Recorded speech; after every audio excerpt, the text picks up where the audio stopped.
बड़ बड़ चोरा मद माफिया मानक पाखरु मासिक लक्ष लक्ष टंका नहीं गाढ़ निद्रारे सही कि बस्ता अबकारी विभाग। सूचना अनुसार प्रत्येक दिन मयूरभंज बस्ता थाना अंतर्गत इंदिरा छक दे बालेश्वर को विभिन्न गाड़ी साहाय्य चोरा मद चालाण होउछि। आउ बस्ता अबकारी विभाग मद माफिया पाखरु मोटा अंकर टंका नहीं गाड़ी मध्य पास करुछि। तो ये जहाँ जना पड़ुछि जे बस्ता अबकारी विभाग रक्षक साजिया बदल में भक्षक साजिछि, जो सारा बालेश्वर अंचल में चोरा मद माफिया संख्या बढ़िया सह आतंक राज चली सहित मद्यपों संख्या बढ़ी चली एवं युवपीढ़ी माने मद पी मातलामी करी झील बोहू मान असाधारण करने पछाऊना।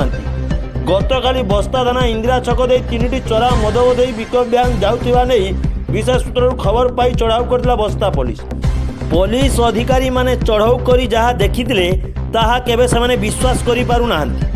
कहीं अबकारी विभाग को टंका बदल में मद माफिया माने कब्जा करी अबकारी थाना आग दे गाड़ी नेउछंती एवं अबकारी विभाग कर्मचारी माने रास्तार गाड़ी को पास करुछंती से गाड़ी को धरिया परे गाड़ी गुड़िकरू 3710 लिटर देशी मद जबत करने सह 3टी मद बोझाई गाड़ी एवं 3 जण मद बेपारी को गिरफ्त करिछि बस्ता पुलिस।